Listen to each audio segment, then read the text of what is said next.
Hello, and welcome to the Mothers of All Crime. This is a podcast where we deep dive into mothers involved in infamous crimes and scandals. I'm Monica, and this is Kristel. Welcome back to the Mothers of All Crime. This week we have a very upsetting topic. Our mother of the week is Kristel Candelario, It's and you not only me, have one. guys. I was gonna say you have one thing in common with her. I promise I Sorta. am not a killer yet. No, but your mother can spell also, so that was a gift. Because hers is it's Kristel, which I've not seen Crystal spelled that way before. I But have seen it spelled that way before. It's definitely one of the more unique ways of spelling it, but I am not the biggest fan of that spelling. I think it's strange. yeah, And I'm not which partial is at all. no, no, definitely not. I mean, it's still readable as Crystal, I guess, but Yeah. definitely not the way I would spell it. Yeah, people don't even So, spell my name correctly, let alone this one. She was definitely not one of the kids that got those monogram keychains that I always looked for and never found with my name on it. hmm. She Oh, probably had an really? even harder time. I feel like your name is the right way to spell it, though, and so there should be more keychains. You would think I was that little kid that if I saw it, I don't care what it was, I wanted it because my name was spelled right for like the longest Ah, time because it ah. never was a thing. Yeah, well, my husband has never had something like that in his life. That's true. His is, you have to customize his. Yeah, his mom has customized some and like just, written some extra letters, taken off some letters. Very nicely done, but they're never just Not available like that. all of us can be named Monica and have this option, okay? Yeah, I mean, it's not a super common name, although where I currently work, there are several people named Monica. So, but that's new for me. I don't usually like at my elementary school, my middle school, my high school, I was the only Monica that I knew. In college, I knew another Monica, but yeah, it's not a very common name. I'd agree with that. I don't think I really knew any Monicas until I met you. And if I did meet a Monica, I'm sorry. Well, they just paled in comparison, clearly. They were not You as met me, memorable. I broke the mold. All right. Well, So, Miss Crystal, Crystal is from yes. Ohio. Tell me hmm about why we're going to talk about her today. So, she was super viral on TikTok, which is where I saw this story because in the summer of 2023, between June 6th and June 16th, 2023, she left her 16-month-old child alone in a playpen while she was on vacation. And when she returned, the child had passed away, and it blew up on the news. People were absolutely horrified. There is Hmm. very disturbing audio that was caught on neighbor ring cameras, which we will not play on this episode, so no one No. needs to worry about that. Hmm. Um, but it definitely caught national and international attention just because of the level of cruelty and neglect, which I don't think that people expect from anyone, but definitely not a mother. And it was just like the ultimate betrayal and act of evil. And Yeah, yeah. the judge who went over the case actually even kind of touched on the fact that you would never expect a mother from society to do something like this. His actual words were, "A bond between a mother and child is one of the most purest and sacred bonds between human beings." And this is what she did basically to her child. She hmm also, I think, is important to mention, she's 32. She's not this 16-year-old child raising a child. Not that that makes it Right. excusable, but No, definitely not. at that point in your life, in your 30s, you recognize what age a child is able to do anything on their own. Like get a glass of water by themselves, maybe stay an hour or walk home from school to stay a night by themselves. Not a 16-month old. No one in their right Yeah. mind is leaving an infant by themselves. I think that's just one of the big things for me was her age and the importance of a trip with her man friend um, was more Yeah. important. I mean, I'm definitely not here to slut shame anyone, but it was a huge misalignment of priorities. Like that is such a small way to say something so horrible, but it just, I mean, I think the mental health stuff, I was clearly the only defense, but I also want to Mm-hmm. say something that I didn't realize until we started looking into this case for the podcast is that she has another child who was 7 years old when this incident happened. So Mm-hmm. you have raised a child from 0 to 7. So you know the stages of development and the levels of autonomy that take place between 0 and 7. And Jailyn was only 16 months old. So, as an experienced mother in her 30s, there's no way that you think that this is in any way acceptable, doable, not going to have some sort of horrific outcome. I mean, it beggars belief. Absolutely.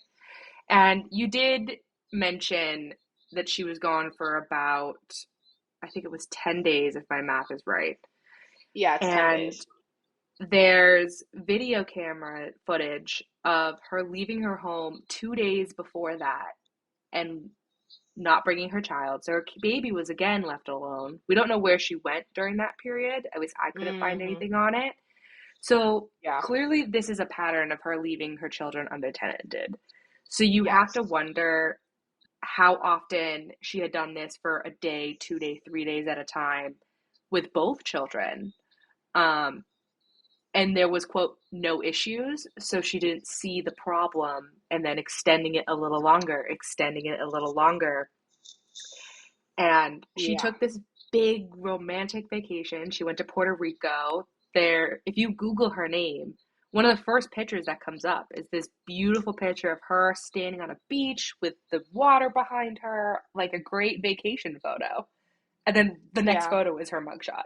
Like, because I I think know. Those the those are like the internet, pictures. right? Because the internet really wants you to see, like, this is what she was doing while her baby was fighting to stay alive by themselves. Yeah. Yeah. And I saw some interviews of her neighbors that said that it was a regular occurrence that children were being left alone, unattended in her home, and that they could regularly hear kids crying.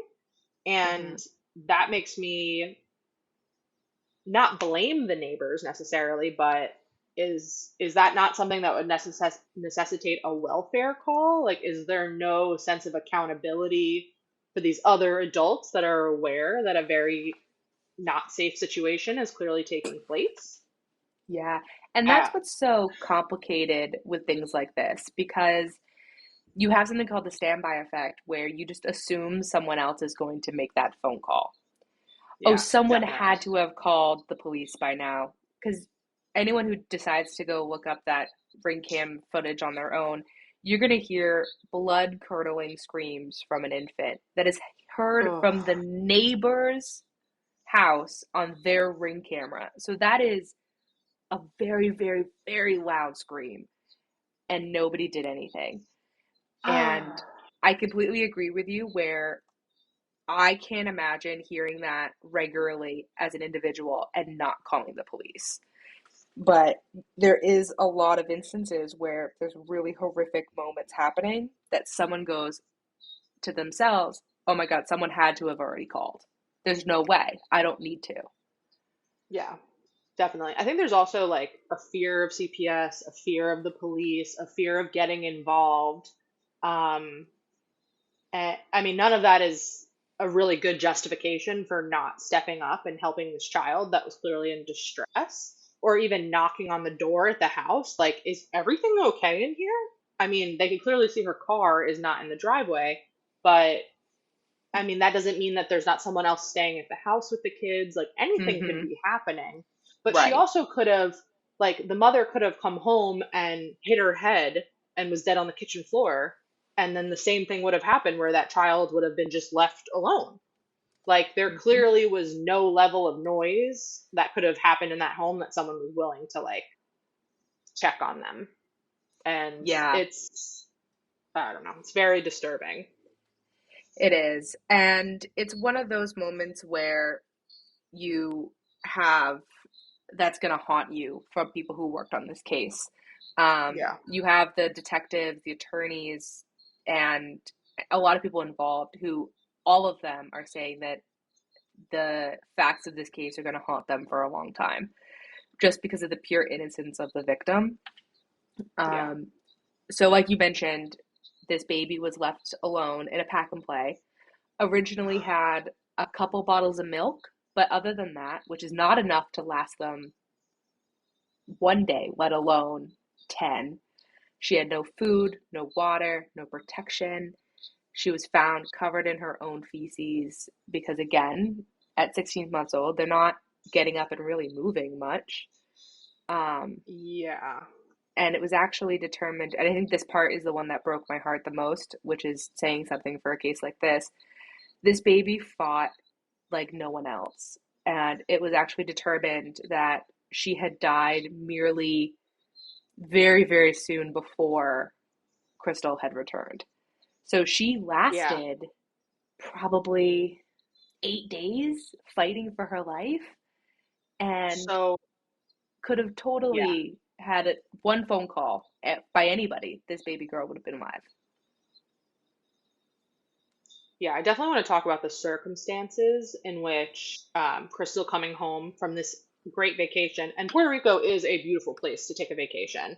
Oh, sure. She went to Detroit first, and then she went to Puerto Rico. My understanding is she had a boyfriend in Michigan, and then she went to Puerto Rico with a different boyfriend. Again, not here to slut shame, but that is what was mentioned during the trial. But when she did come home from the trip, she obviously found Jailyn had passed away in a horrific state in a disgusting, filthy playpen, in extremely soiled clothes. And she made a hysterical 911 call, which was horrible to listen to. And she sounds Oh, genuinely yeah. devastated. Mm-hmm. But in that period of genuine devastation, she managed to clean off and redress her deceased child Mm-hmm. and proceeded to lie to paramedics and lie to the police and say that, oh, she wasn't feeling well the last few days and she was refusing to eat. And, she just didn't want to take a bottle. So I should have taken her to a doctor. I didn't realize it was this serious. Like, she had a lot of different explanations. Mm-hmm. And she was even trying to say that she was only in Michigan.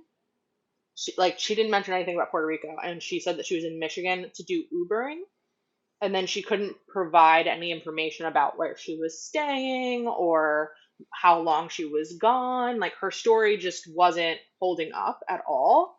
But it's just highly, highly disturbing to me that she had the presence of mind to redress her. Yeah, and I think that's Ooh. where it comes down. Like, there's something in her subconscious that knew it was wrong, and Hmm. she needed to protect herself Right. because on that phone call, she was saying that things, verbiage like, my baby is dying, when Yeah. she is fully aware that her child is in her hands dead, not Yeah. struggling, not fighting, dead.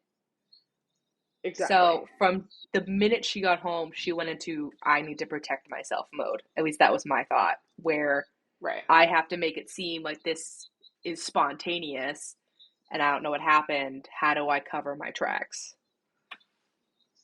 It really reminded me a lot of Shonda von der Ark and how she Mm-hmm. pretended that her son was on a hunger strike and that she was so shocked at how thin he was and how gaunt he was. And it's like, you have been systematically torturing this kid. And it's very similar here. You know exactly what happened. And this was Mm-hmm. very predictable and preventable. And Yeah, sorry, I it's just got to like agree with so you. No, I frustrating. completely agree. And I think we've talked about a lot of mothers thus far that have gone into a protection mode for themselves. Um, we Yes. have a lot of parents or caretakers that their reaction was to, quote, fix everything up or how to help themselves. Marissa is the one that came to mind for me, where I'm going to put them in a clean set of clothes, bundle them all up, and pass them off because clearly they're fine. Because I don't want to admit that they aren't. Exactly. Because they know and had refused to think about, because I feel like to even have any kind of an enjoyable trip, she had to completely block out what she knew was going on at home. Mm-hmm. Like she had to just put that out of her mind. And so I do think she was quite shocked when she got home, but not, but she shouldn't have been. Like it should have been Right. exactly what she expected, but she Mm-hmm. just had to block it out. And I think that that's the mental health struggles I feel conflicted about. I think I mean, that was really the only defense that came up because there was no defense and she did plead guilty to Mm-hmm. everything ultimately. But they were saying that she had been having issues with depression and she was not taking medication. And after she started taking medication, she was like a whole new person. But I have some skepticism with that as well because I just feel like that's convenient and manipulative in a certain way. Like, that's great, I guess, if she just needed antidepressants and she's suddenly a whole new person and she's doing so much better now. But I find that kind of hard to believe given her circumstances. And I think that Sure. she wants to keep support from her family and the people that she still has in her life. So she had to provide some sort of explanation. And that's pretty much all she could come up with. Yeah. And I will say, I did find some comments made by her parents that came out saying Hmm. that mental health had been a struggle for her for a while. Um, Hmm. when they spoke about it, they didn't mention any diagnosis or in specific, but they did say she had stopped taking medication for whatever mental health she was dealing with. And when she would ever stop that medication, her ability to make sound decisions became impaired, and she basically was completely irrational and did a lot of things she shouldn't have during those periods. And her family was saying things like they weren't aware that the baby was by themselves. And that's where I also have a hard time, but this is just my personal history with my family of if I'm going on a 10-day vacation, even like to the state next door, like my family's aware. Just because personally have a pretty good relationship with my family. And I know a lot of people don't have that where they go on international vacations, not that Puerto Rico's international, but and don't share things like that. But it's also hard for me to be like, hey, you have a grandchild. You're just gonna go 2 weeks without even realizing they're not okay. Like I struggle with that one, particularly if they're saying that they know enough about her when she takes medication and when she doesn't. So things The just felt parents are a weird with big me. the parents are a big question mark to me because my understanding is that they were watching her other child, Amaya. Right. So where do you think the toddler is? Yeah, because my first instinct was sometimes parents do need a break, and it's easy to like take care of the little one where they don't need like as much attention sometimes, where they like take naps and they kind of lay there versus a 7-year old's like energetic, wants to do stuff, needs more stimulation. Sometimes I'm sure you need a break where you're like, hey, you're right down the road. Can you take the older one while I take a break and kind of recoup? But for 10 days, 12 days, Yeah, exactly. this And also seems weird. there were other interviews that I saw from her neighbors that had said that Crystal was constantly pushing her kids off on anybody she could, and she was always asking people to watch them. And she had burned a lot of bridges, excessively asking for favors where she would leave her kids for long stretches of time. But in my mind, if the parents slash grandparents know that she is mentally unstable, they know that she is traveling a lot, that she's always pushing her kids off on other people, and they have one of her kids, I feel like they have some sort of level of, unless she just totally lied to them about where Jailyn was, it's like, did you not even ask? Hmm. And it's not But like her that, father's watching her. yeah. And that's where I have a hard time personally because I go with, at what point though is it not their responsibility? Because yes, they should be aware and be like curious, but they can't be held responsible because like it's not their kid, and how their child chooses to raise their child in the eyes of the, like, they have no legal right to Yeah, go and take that kid. Like that's where I have a hard time of, from a moral standpoint, absolutely they should have been at that door. I don't understand how they wouldn't be. But then from a like other side of, if you don't have a good relationship, you're older, you didn't choose to have these children, but now you're responsible for this 7-year old for extended periods of time on a regular basis. That's exhausting. Like, yeah. I mean, you have maybe they that were tough like, situation. yeah, maybe they're like, oh, we can't handle both kids. Like, you can find someone to watch Jailyn, right? And she was like, Right. sure. I mean, I don't know And what that's she, yeah. because I see there's this she's on YouTube and TikTok. She's this like uh she's a judge that does child support cases, and she's fantastic, and I'm blanking on her name right now. But there are so many cases that come in front of her that are grandparents suing their children for child support because they're taking care of their grandkids. And almost every single time they go, I didn't ask for these. I raised my kids. I didn't ask for more kids that I'm now responsible for. And I have a feeling her parents, and this is speculation, her parents are in that same situation where they have a 7-year old in their house they never asked to have, and they don't necessarily want the second one. But I know. at what point should you have stepped in?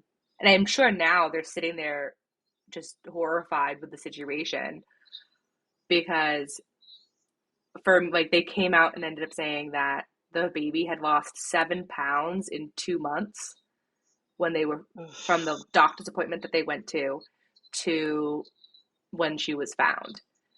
And that's a lot of weight to lose for such a small, when you're supposed to be gaining weight at that age, losing Yeah. weight, 7 pounds in 2 months. It's an extreme weight loss for a 16-month-old.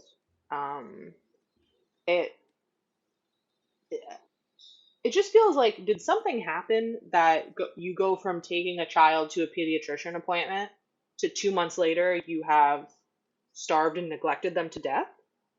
Like, I just feel it's such a disconnect. And Kristel had been pretty high functioning, and she worked as a substitute teacher, and she had managed to keep custody of her 7-year old. And it's shocking to me how quickly this seems to have just completely unraveled. Yeah. So before we get into speculations on how that happened, because I have a couple theories. They are crazy theories that I can't believe are going to come out of my mouth, but theories I'll hear 'em. nonetheless. I do think we should mention that the court case, like you said, she did end up pleading guilty. She was Mhm. charged with 1 count of aggravated murder and 1 count of child neglect, ultimately being sentenced to life in prison without the possibility of parole for 1 count and 8 years for the second. And the 8 years is to run concurrent with her life sentence as well. So she's not Mhm. getting out, which I'm happy about, because Me too. a lot of people hear life in prison and they think that actually means life.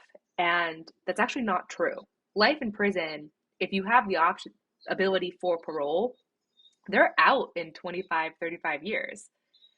And she's 30, that means she's out in her 60s. To me, Ugh. I, until I started studying criminal justice, I also was in that boat of life meant life. Like, you're on this earth, you are in prison. But that's not the case. And there's a lot of people that have done really horrific things that get out and re-enter our communities. And she was not given that possibility. So she actually will be in life for the rest of her life behind bars. Thank goodness. Thank goodness. Nobody deserves it more. Oh, yeah. Although her And parents did plead for mercy with her sentencing, which blows which my I mind. think is just the instinct of being a parent. Like they're grieving this baby. Now they have to grieve basically their daughter as well. Um, Yeah, but I will say she's going to have a hard time in prison. When you are definitely. sentenced, there are criminals, but there are still inside there are rules, and people who have victimized children do not do well.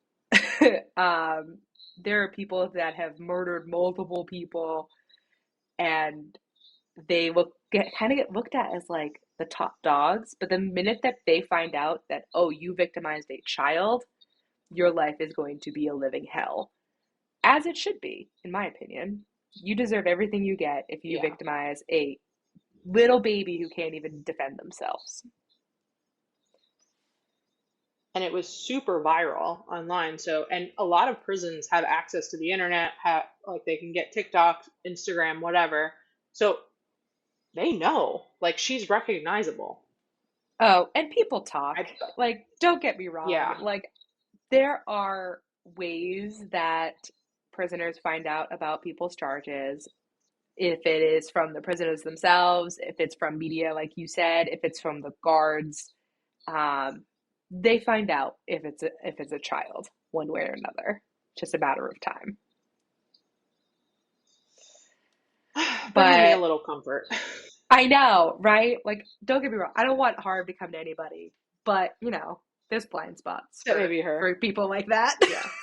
Yeah. So, what do you think her mindset was on how she could justify to herself on going? She basically, it was 12 days, in my opinion, because she had those 2 days gone. She returned for like a hot minute and then she went on vacation for 10 days. So, in my brain, that's 12 in reality. So if that's the case, because I wasn't sure if she actually left for the full 2 days or if she'd been in and out for those 2 days. I wasn't sure. But let's Yeah, say, the things I found, the camera footage that I found basically saw her leaving and there was nothing of her until she came back 2 days later. so my personal theory, wait, you want me to say her mindset or her Yeah, my like how do you theory of what think happened? I guess it's the same though. a Um, little bit of both. Yeah, like how do you think she got sure. to that point?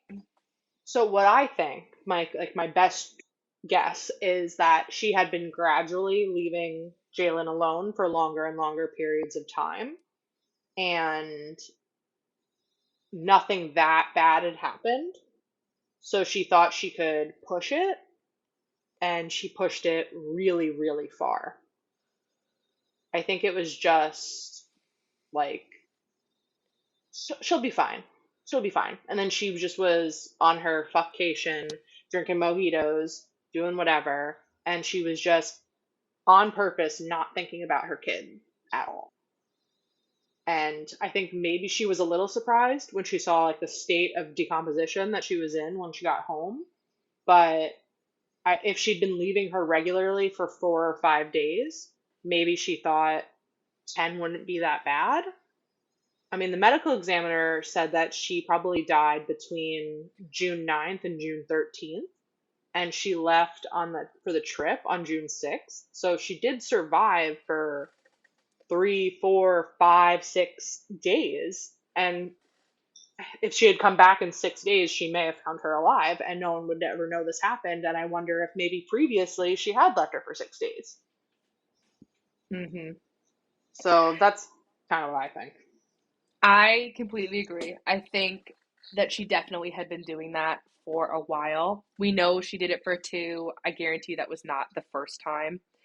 Um, I also think that she got in her head that she had taken so many people over time of, hey, will you go check in on them? Hey, will you go do this? That someone probably would have just stopped by and done it and like scooped her up. Wow. I Wow. think it was a combination. Because you have, Mm. like we've touched on, she had burned so many bridges.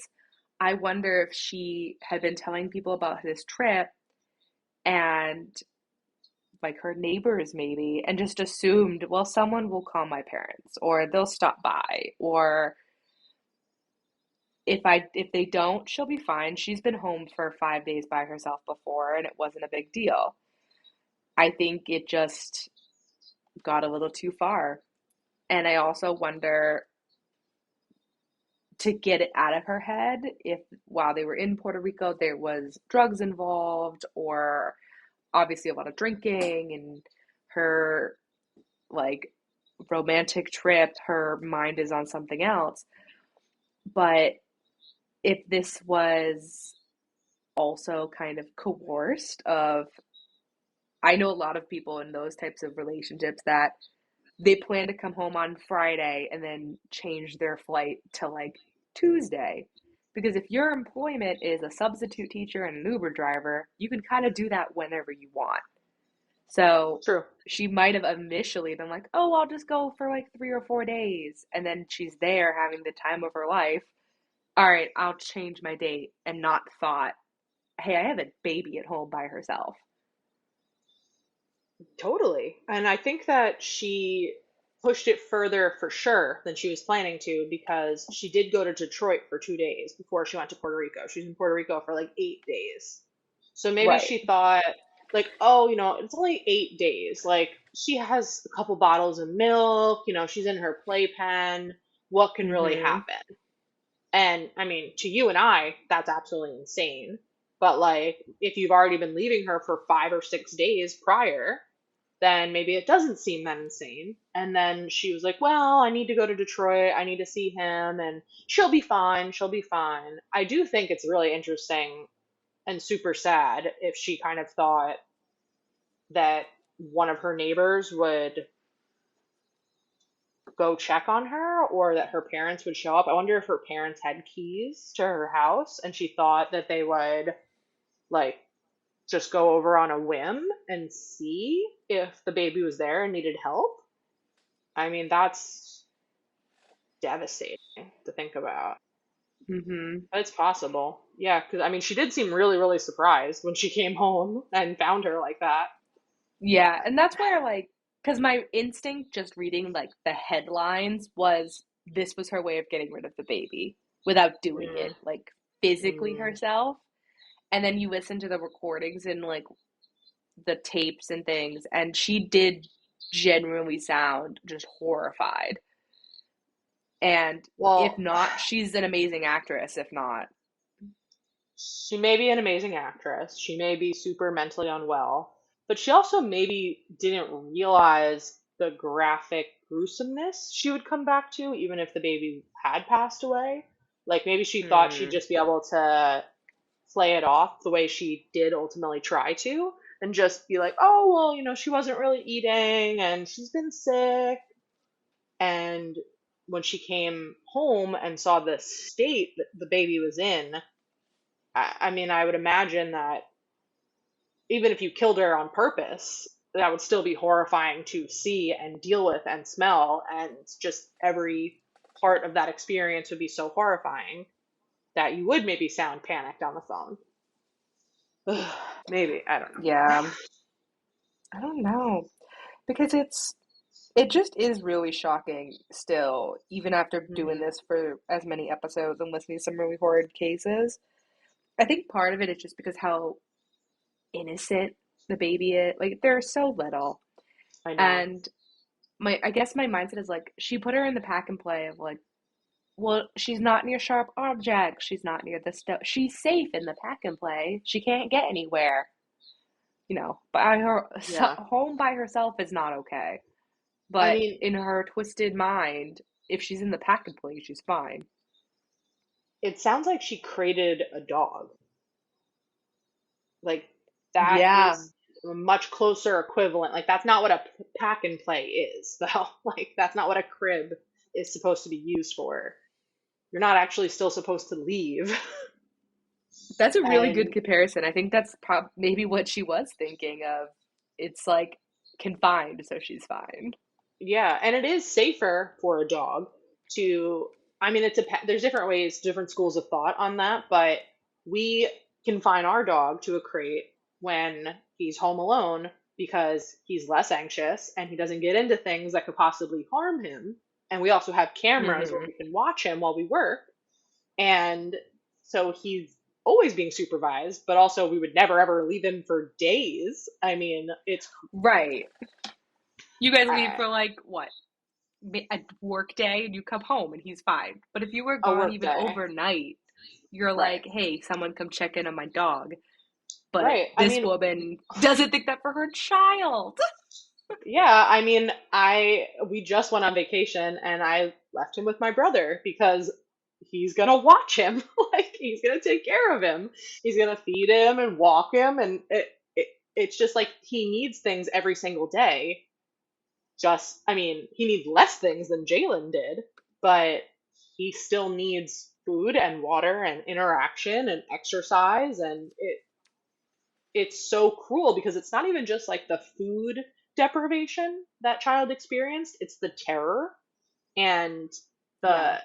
the the people testifying at the trial. Oh, it was so gutting because they were talking about um, separation anxiety windows and how babies go through stages of development and they have certain windows where they have extreme separation anxiety and Jailyn was smack dab in the middle of that window. Like a child needs their mother all of the time at that age. Hmm. It was torture. And I find it kind of ironic that the father had not been in the picture at all. And the reasons that I could find for that was that he was abusive while she was pregnant and she didn't want Jailyn to be exposed to him. Pretty ironic. Did we have like proof that he was abusive? Because We I don't hate have to proof. say this. The other thing is there's a lot of absent fathers. And let's go with some statistics here of the area that she was in. It was in the Cleveland area. There's a lot of absentee fathers, unfortunately. And it could have been a really violent relationship. He could have been into drugs, alcohol. There's a lot of reasons, but it also could have just been one of the many boyfriends she had, because even now she has more than one. Right. She Yeah. happened to get knocked up. They didn't want a baby, and they pieced out. Well, he never even met Jailyn because he lives in Ecuador.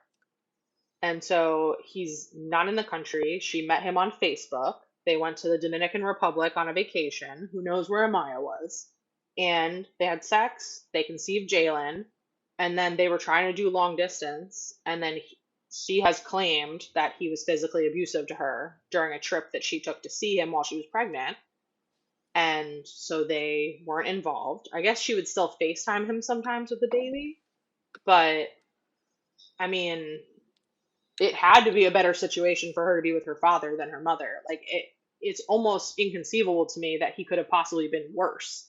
So it's like if I mean maybe he didn't want her, but if he had any semblance of wanting her, that's probably where she should have been. Hmm. And uh, it's hard to have some sympathy for a deadbeat dad, but I do think like the international situation of it makes it very complicated. And It he does, found but it also he makes it found very out easy to accuse him of being abusive when he can't defend himself, too. that's very true. And he found out online that she died, which is had to be, I mean, the series of horrifying realizations that he had to make because I'm sure he did not know that was going on because they weren't together, so he probably didn't know anything. And I mean, it's the worst possible outcome and it's had to be so distressing for him and his family. And I just think that there are so many people that could have given this child a good home. I mean, maybe not her father. I don't know anything about him. But someone, like if you do not want your child, there are options. Like you can literally leave a child at a fire station. You can bring it to a hospital. She still could have put her up for adoption. Like there are so many things. She could have called CPS herself and relinquished her Mm-hmm. rights. No one's gonna force you to keep her. Yeah. And I think it sounds like she was just overwhelmed, maybe with two. One was enough, and then like the second one kind of being obviously unplanned made it difficult for her. But like you said, there's so many options. In Alabama right now, there's actually a movement happening of inputting safe haven baby boxes in all of the fire stations. And it's all over TikTok right now by this one woman who's really driving it for this exact reason of, listen, some people don't want to be parents. Some people change their mind. Some people just realize they can't take care of their kid. Or people just don't want them. Like, Yeah, and all of those are valid if that's your opinion, that's fine. But do it in a way that is still protecting the kid. Because it's not their fault you changed your mind. Like, go to the fire station, hand them over. Because if you call CPS and you give up your kid, they're now going to look into you with your other child. that's Granted, true. I I don't guess know if you how it want to works keep if you drop them if you want to off, keep but one, I right. mean, I mean, Which I you can't can imagine being like, I want this one. even in places where they didn't have the boxes, though. I mean, I don't know if she knew this, but it was already still a law that you could relinquish your child at a fire station or a hospital without involving CPS. Like you can anonymously just do it. She would have had to probably do it as a newborn, though. But I don't know what the point was of her raising and nurturing this child to whatever extent she did for 16 months. And I mean, everyone that knew them said that she was well fed, she was clean, she was clothed, she was developmentally normal, her doctor's appointments were all normal. It's a lot of effort, it's a lot of money, it's a lot of time for what? Like, I mean, thank goodness it's very incomprehensible. Yeah, I can't even imagine. But I mean, I feel bad for the father because there's one part of this case that just isn't really much known about, and this is a everyday kind of case in the world of true crime. And it kind of shows the public that there is a lot of things when it comes to criminal cases that don't get brought in, that don't get brought up because it's determined irrelevant. And you and I love talking about stuff like this, so we want to know all this information. But at the end of the day, in a case like this, the father's international baby daddy, his presence doesn't matter. He wasn't involved. And she wasn't going to go ship her kid into a different country to go on vacation. It's not reality. So it's, I want to be like, well, why wasn't the father involved? He should have like stepped in. But then you remember he's in a different country. He could, for all we know, he could have been asking constantly, hey, if you don't want her, I'll take her, send it to me, leave her here, bring her to me, blah blah blah. Mhm. And she was like, no, I don't need you. There's so Yeah, much here we don't know, and it's we just don't the know. reality of having a normal person on trial. I did want to double check though, just for Ohio, what the law is for safe havens. And in 2001, safe haven laws were enacted in Ohio, but the child does have to be under 38 days old. That's when there's no questions asked. So Hmm. it Interesting. was it was way past that point. But I think that would have been a very good option for her to consider in the super early days of Jalen's life. If it's too much, if you don't want to be involved with the father, if you can't take care of her, you're mentally unwell, you want to go on a vacation for 10 days and you don't have a baby, like I just think that so much of this situation was predictable and preventable in a way that's completely inexcusable. And Hmm. she should have much, much, much, much earlier realized that she didn't have the capacity to deal with this. Yeah, it is interesting where there's that cutoff line. Hmm. Um, which I think would be really something that the state should kind of look into, where there are a lot of situations where people end up with children that they didn't plan for, and after a while it becomes too much, or they can't handle it either emotionally, financially, whatever the case is. I feel like that first 30 days, like that's a really short period when your emotions are all kind of all over the place and it's I all agree. new, to make that kind of like life altering decision. I feel like that's not very fair. Yeah. I think maybe 3 months or 6 months would be that. I mean, what are they going to do though if you put a baby that's 3 months in a safe haven box or you leave it at a fire station? Like, they're not going to take it or there's going to be an investigation? I just wonder what actually happens if you try With the to older kids, I abandon. don't Yeah, know. yeah. I would I assume mean, the police would probably be involved and they'd figure out whose kid it actually is. yeah, I guess that would just be abandonment then, right? Right. And that's another type of neglect where you're still going to go to prison for that. Hmm. I mean, for Yeah. moms who are truly in crisis, there needs to be some sort of Option option for sure. without like causing you to fear like the never being able to have your kid. It's because, for example, like Kristel had two kids.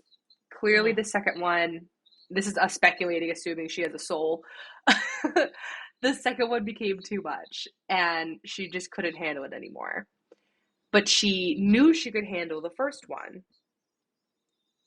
There should be some kind of option where you can go and be like, hey, I need resources to help me with daycare or employment or whatever it is, without the risk of them taking your children completely, you having the courts involved in your life. Like, there has to be some kind of social service implemented to help these moms who generally want the help. Because there's also probably people, which also might be Kristel, who doesn't want Hmm. that help and just wants it to go away.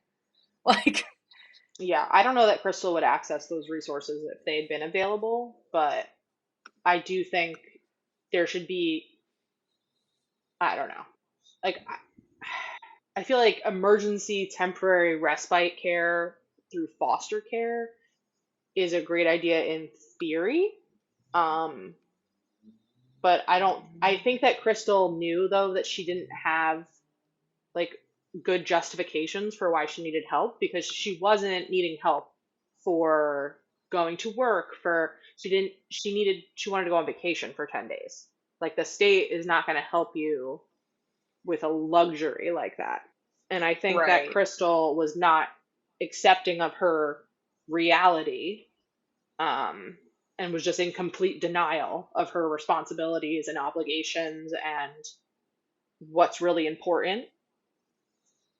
And I don't know if they're I think in general it would be really good for those resources to be in place, but I don't think Crystal would have accessed them if they existed, and I don't think she would have qualified for them because she wasn't actually in some sort of emergency situation. It was just like, I feel like going away.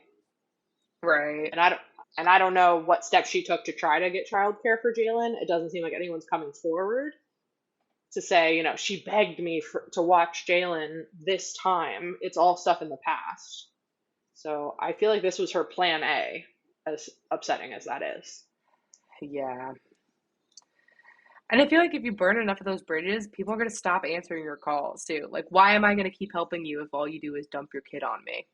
Yeah, And you totally. know she's not paying them. Like, No. she's just like, here, watch them. Thanks, bye. Like, Yeah. Yeah. Absolutely. I don't think she was being very grateful. I don't think she was communicating well. She would leave the children way longer than she was supposed to. And I think that she didn't really care how anybody else felt, and it was just her world. And hmm, it's just like a very narcissistic attitude. yeah. Oh, absolutely. So, any Well, final thoughts on her? clearly, I know. I was gonna say, clearly we treat our pets better than she treats her children. Um, Yes, I think the definitely. last thing I want to put out is what the lead detective on the case said at sentencing, because I thought it was really Mhm. powerful. He, I don't remember the name of the poems, but when you like take out a word and then you say a sentence for each word, he spelled out Jailyn's name and said, J is for justice that will be received today. A is for an angel wing she earned on that dreadful day. I is for incredible reputation build up for suspense for a death that clearly makes no sense. L is for lack of love while alone for 11 days. Y is for young life that was taken away. N is for new eternal life Jailyn gained on that day. No child should ever have to die that way. Whew. And I Wow. just thought, A, beautifully written, but also it was so powerful for a sentencing hearing where during sentencing, that's when the offenders are getting the time they're going to serve in prison. And I think that was really powerful for the judge from a detective specifically, showing that this is more than just a dead human being.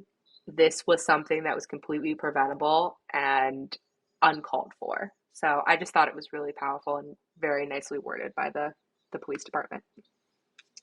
I definitely agree. And as upsetting as I'm sure it was for everyone, it is sort of nice how moved all of the people that worked on this case clearly were, the detectives, the judge, the lawyers, even the defense attorney.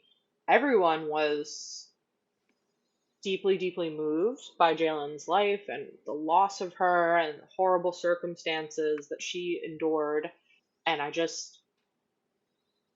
I guess it's sort of, it's, I don't know, it's meaningful that there were so many people advocating for her in death. It would have been better, obviously, if anyone had known that she needed these advocates in life, but at least her murderer did not get away with this. And there was Yeah. a lot of people who were very impassioned and very dedicated to seeking justice and making sure she is locked up forever. Um, so I think a lot of people put a lot of hard work into this case, and I'm sure it was gutting for them to do that. Yeah, absolutely. Well, that was my last thought. Was that yours, or do you have another one? I think these are my last thoughts. I'm going to be doing a lot of thinking though about safe haven laws and how they could be Mm, improved. Um, it's an interesting topic, and I think that it'll come up in future episodes that we do, especially talking about infanticide because safe haven boxes are such a good alternative to that. yeah, Um, so I think that this will come up again, but otherwise I think I'm good. yeah. Well, thank you for talking about my evil twin with me. She stole your name, I know, even though she's but older than me, but clearly she ruined I it. know. I know, and her birthday is September 11th, which I also thought was very dark. Like that's super random and it doesn't matter, but I just thought that was very dark. That is just adds to the Yeah. sadness. Like that birthday just always is a bummer. Mm-hmm. So I Yeah. don't know, stood out to me. All right. Well, till the next Well, absolutely horrible mother. yes, until the next one. Thanks for listening with us. Bye.